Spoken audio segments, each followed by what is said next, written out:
से देखेंगे राजस्थान विधानसभा चुनाव को लेकर जारी वार पलटवार के बीच अब विज्ञापनों को लेकर भी सियासत शुरू हो गई है। कांग्रेस के एक विज्ञापन को लेकर बीजेपी ने निशाना साधा है। बीजेपी के राष्ट्रीय प्रवक्ता सुधांशु त्रिवेदी ने कहा कि कांग्रेस के विज्ञापन में गुंडों को भगवा पहने क्यों दिखाया जा रहा है। साथ ही और क्या कुछ कहा, सुनाते हैं।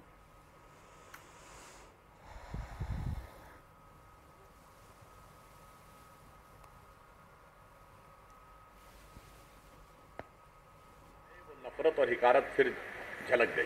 आप सबने कांग्रेस का वो विज्ञापन देखा होगा, बल्कि मैं कहूंगा कि एक दृष्टि से तो उस विज्ञापन में कुछ बात सही नजर आ रही है। कानून व्यवस्था की जैसी ध्वस्त स्थिति वर्तमान अशोक गहलोत की कांग्रेस सरकार में हुई है, ऐसी राजस्थान में यह स्थिति कभी नहीं होती। मगर उसमें भी जो लोग गुंडे बदमाश दिखाए जा रहे हैं, मैं कांग्रेस से पूछना चाहता हूं, उन्हें उनके गले में यह भगवा पटका ही क्यों है? बहुत साफ मैं उनसे पूछना चाहता हूं कांग्रेस पार्टी से कि हिंदुत्व, हिंदू धर्म के प्रति इरेडिकेशन की जो आपकी थ्योरी है वो विज्ञापन तक आ गई है। उदयपुर में कन्हैयालाल साहू का सर तन से जुदा करने वालों के मामले के ऊपर क्यों सख्ती नहीं हुई पहले?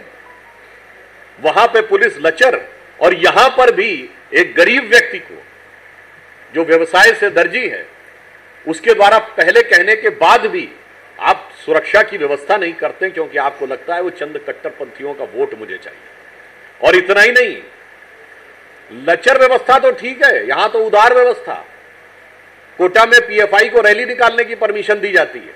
तो मुझे लगता है कि भगवा के प्रति जो घृणा और वैमनस्य है, जो इसी जयपुर की धरती पर उनके गृह मंत्री ने अपनी सरकार के समय में कहा था, वहां से लेकर महंगाई की रैली में राहुल गांधी जी के मुंह से जो निकल गया था बरबस, वहां से लेके इस चुनाव में कांग्रेस के विज्ञापन तक बहुत साफ दिखाई पड़ रहा है।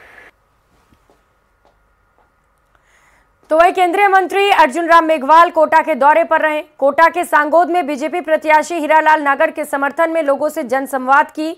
इस दौरान मेघवाल ने बीजेपी को जीत की ओर अग्रसर बताया। उन्होंने आने वाले दिनों में पीएम मोदी समेत तमाम केंद्रीय मंत्रियों के कई जगहों पर दौरे प्रस्तावित बताए। वहीं संकल्प पत्र पर बड़ा बयान देते हुए उन्होंने कहा कि आउटरीच प्रोग्राम के तहत तकरीबन 1 करोड़ लोगों से सुझाव लेने के बाद 16 नवंबर को संकल्प पत्र जारी करेंगे। देखिए, संकल्प पत्र देरी का विषय नहीं था। देखिए, हमने इस बार आउटरीच प्रोग्राम लिया था। आउटरीच प्रोग्राम का मतलब है पब्लिक पार्टिसिपेशन। हम लगभग 1 करोड़ नागरिकों के पास पहुंचे थे। आकांक्षा पेटी के माध्यम से, ईमेल के माध्यम से, व्हाट्सएप के माध्यम से, वेबसाइट के माध्यम से सुझाव हमने लिए। सुझावों का संकलन हुआ है। 16 तारीख को 11 बजे हमारे राष्ट्रीय अध्यक्ष जी संकल्प पत्र को जारी करेंगे। वहीं प्रदेश में विधानसभा चुनाव में प्रत्याशी लगातार अपने पक्ष में माहौल बनाने में जुटे हैं। उसी कड़ी पर आज सिवाना बीजेपी प्रत्याशी हमीर सिंह भायल के पक्ष में सैकड़ों देवासी समाज के लोग बीजेपी की सदस्यता ग्रहण करने पहुंचे। इस दौरान बीजेपी की प्रदेश सह प्रभारी विजयाताई राहटकर, सिवाना बीजेपी के चुनाव प्रभारी ताराचंद सहित पदाधिकारी भी मौजूद रहे। वहीं इसके बाद प्रदेश सह प्रभारी विजयाताई राहटकर ने कार्यकर्ताओं की बैठक ली। मीटिंग में कल होने वाली पीएम नरेंद्र मोदी की बायतू सभा में ज्यादा से ज्यादा संख्या में कार्यकर्ता कैसे पहुंचे, इसे लेकर रणनीति बनाई गई।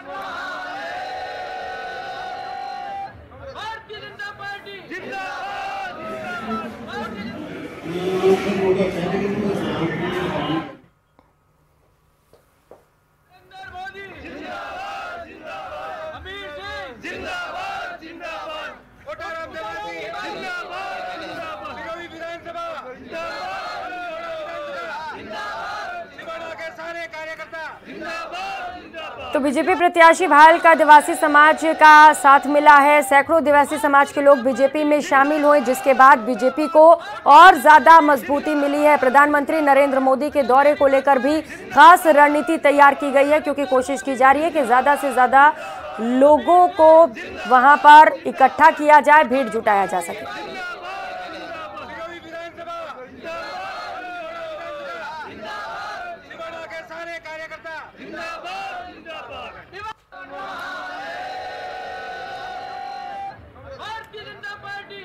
और अब बात दिवाली के साइड इफेक्ट की करेंगे। दीपावली पर पिछले 3 दिनों में आतिशबाजी और पटाखे चलाने से 11 बच्चों की आंखों की रोशनी चली गई। जयपुर के एसएमएस अस्पताल में आंखों में पटाखों के कारण चोट लगने वाले कुल 38 मरीज पहुंचे। इनमें 25 को प्राथमिक उपचार के बाद छुट्टी दे दी गई, लेकिन वहीं 13 को गंभीर होने के कारण उपचार के लिए एडमिट किया गया। चरक भवन स्थित एसएमएस अस्पताल के नेत्र रोग विभाग में 11 पेशेंट्स की तो आंखों की रोशनी पूरी तरह चली गई। इनके रेटिना और कार्निया बुरी तरह से डैमेज हो गए। वहीं 2 पेशेंट्स की माइनर इंजरी बताई जा रही है।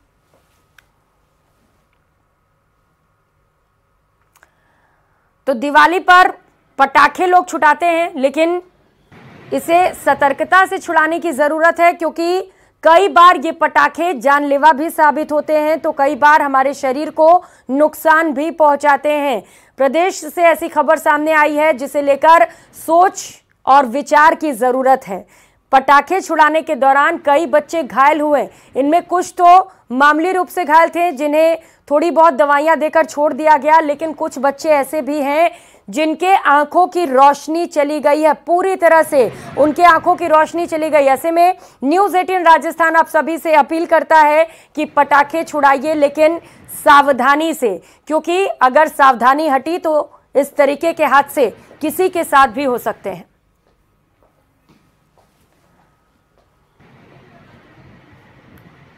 पिछले 3 दिनों के अंदर मान लीजिए शनिवार, इतवार और सोमवार, संडे को दिवाली थी, उससे एक दिन पहले और उसके एक दिन बाद तक के केस की लिस्ट है मेरे पास। और करीब ऐसे केसेस तो करीब 24 या 25 थे जिनके बहुत माइनर इंजरीज थी।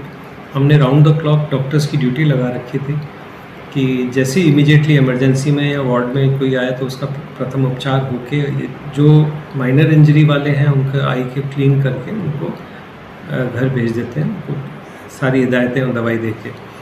लेकिन दुर्भाग्यवश अभी 13 मरीज़ ऐसे हैं जिनके बहुत सीवियर इंजरीज़ हैं, और 2 प्रकार की इंजरीज में देखने को मिली। एक तो है जब पटाखा चलता है, वो पटाखे के पीछे पत्थर जैसी कोई चीज़ होती है जो जैसे ब्लास्ट करते हुए गोली की तरह निकलता है, और वो सीधा आँख को पे लगता है और आँख रप्चर हो जाती है, बहुत ज़्यादा डैमेज करती है। दूसरा है ये सूतली बॉम्ब या जैसे ये पेंसिल होती है वो, या अनार होते हैं, वो बर्स्ट करता है। और अब बात चुनावी शोर नेताओं के बिगड़े बोल की करेंगे। 12 जिले में अंता विधानसभा सीट सबसे हॉट सीट मानी जा रही है। इस सीट पर खान मंत्री प्रमोद जैन भाया फिर से एक बार कांग्रेस प्रत्याशी के रूप में चुनाव लड़ रहे हैं, तो वहीं उनके सामने अकलेरा से पूर्व विधायक रहे कंवरलाल मीणा भाजपा प्रत्याशी हैं। दोनों ही दल जोर शोर से चुनाव प्रचार में जुटे हुए हैं। इस बीच बीजेपी प्रत्याशी कंवरलाल मीणा का एक विवादित वीडियो सामने आया है। कंवरलाल मीणा इस वीडियो में कांग्रेस प्रत्याशी प्रमोद जैन भाया के पैर तोड़ने की बात कह रहे हैं। वीडियो वायरल होने के बाद कांग्रेस प्रत्याशी प्रमोद जैन भाया ने निर्वाचन आयोग में शिकायत दर्ज करा दी है। चुनाव तो कोई भी लड़ा दो, भारतीय जनता पार्टी मतलब दोनों यहाँ लड़ा दो, कोई भी लड़ा दो तो सारा मिलकर ही जिता देगा। लेकिन वसुंधरा जी ने मेरे को ना चुनाव जीतने के लिए और विधायक बनने के साथ साथ एक बात और कही है कि वहाँ है ना उस प्रमोद जैन नाम का जो बहरूपिया है उसका इलाज करना है, इसलिए भेजा है।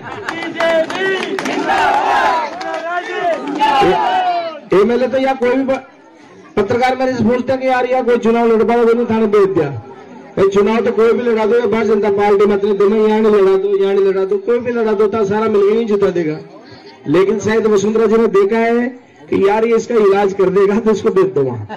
तो मैं आपसे अपील करने आया हूँ, निवेदन करने आया हूँ, डोल देने आया हूँ। आप 25 तारीख को बटन दबा के और मुझे इसका इलाज करने की जो सर्जन की डिग्री होती है वो दे दो, हाथ जोड़ने की बात।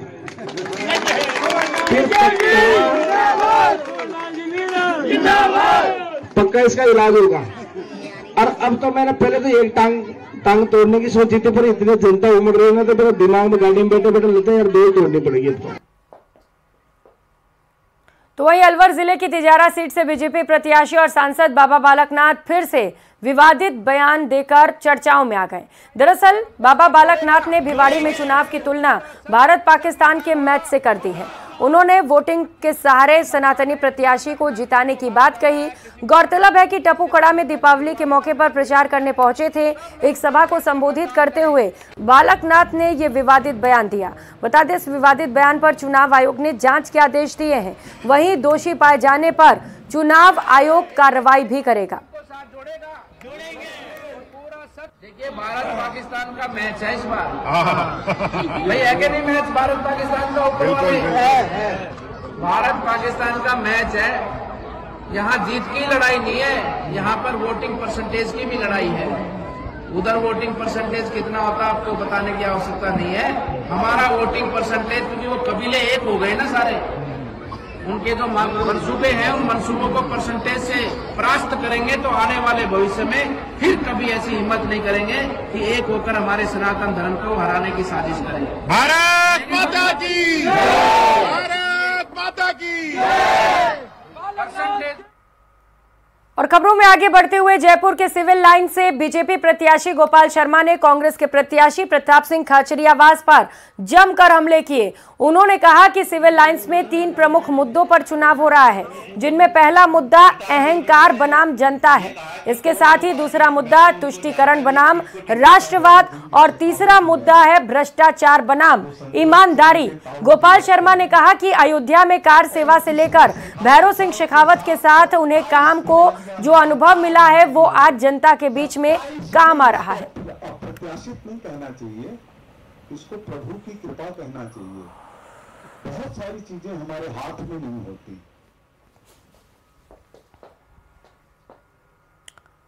उधर बीजेपी प्रदेश प्रभारी अरुण सिंह आज हनुमानगढ़ के दौरे पर रहे। इस दौरान उन्होंने बीजेपी कार्यकर्ताओं की बैठक ली। इसके बाद अरुण सिंह मीडिया से रूबरू हुए। उन्होंने प्रदेश की कांग्रेस सरकार पर भ्रष्टाचार, पेपर लीक और अपराधों को बढ़ावा देने का आरोप लगाया। और साथ ही अरुण सिंह ने कहा कि राहुल गांधी ने 10 तक गिनती कर कर्ज माफी की बात कही थी और अब राहुल गांधी फिर 16 नवंबर को किस मुंह से आ रहे हैं। इसके अलावा उन्होंने कहा कि लाल डायरी पार्ट 2 में कई सनसनीखेज खुलासे हो रहे हैं और राजस्थान से कांग्रेस सरकार की विदाई तय। जरूर है कि जो अभी माहौल चल रहा है उस माहौल में जनता ने ठान लिया कि कांग्रेस को इस बार पूरी तरीके से साफ कर देंगे, क्योंकि गहलोत जी ने राजस्थान के साथ बहुत धोखा किया है। इस प्रकार का धोखा युवाओं के साथ धोखा, किसानों के साथ धोखा, महिला सुरक्षा जिस प्रकार से है पूरे प्रदेश भर में, यह चरम पे है। जनता त्राहिमाम कर रही है। किसान कर्ज के तले, बोझ के तले दब चुका है। अब कांग्रेस को माफ करने वाला नहीं है। राहुल गांधी जी कैसे आ रहे हैं, क्या आ रहे हैं, हमको समझ नहीं आता। राहुल गांधी जी को तो सोचना चाहिए कि वह जो वादा करके गए थे पूरा नहीं कर पाए और फिर भी आकर के जनता के साथ क्या बात करेंगे। जनता माफ करने वाली नहीं है। कांग्रेस के गहलोत सरकार की लाल डायरी पार्ट 2 का खुलासा हुआ है, जिसमें अनेकों जिस प्रकार से घोटाला हुआ, राजस्थान को लूटा गया, उसमें हिसाब किताब दर्ज है। राजस्थान के जनता के समक्ष वह चीजें आ चुकी है। जनता अवश्य रूप से कांग्रेस को इसका सबक सिखाएगी कि गरीबों का किस प्रकार से शोषण हुआ, गरीबों का धन को लूटा गया, वो सारे आंकड़े लाल डायरी में है। यह तो वहीं आरएलपी प्रदेश उपाध्यक्ष गोपाल भील ने आज बीजेपी का दामन थाम लिया। बीजेपी प्रदेशाध्यक्ष सीपी जोशी ने चित्तौड़गढ़ में उन्हें पार्टी की सदस्यता दिलाई। इस मौके पर सीपी जोशी ने कहा कि गोपाल भील प्रधानमंत्री नरेंद्र मोदी की गारंटी पर विश्वास जताते हुए बीजेपी से जुड़े हैं। जोशी से पार्टी से भागे हुए दावेदारों के बारे में पूछा गया तो उन्होंने कहा कि ये पहला चुनाव नहीं है जहां पार्टी से कोई बागी हुआ हो। इससे पहले भी सभी पार्टियों में हर चुनाव के समय कोई ना कोई दावेदार बागी होता है। पार्टी से डैमेज कंट्रोल के चलते उन्हें समझाया, जिसमें कई स्थानों पर सफलता मिली है।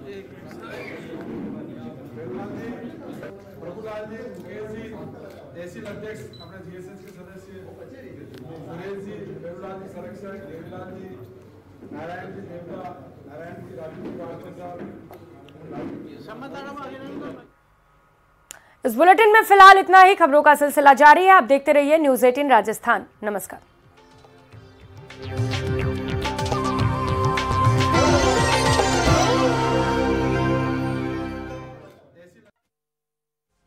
देश की जंग हुई प्रचंड, मुद्दों की चर्चा दिग्गजों के संग, राजनीति बनाने में जुटे दिन रात, डाइनिंग टेबल पर होगी हर बात। देखिए चुनावी थाली सिर्फ न्यूज 18 राजस्थान पर।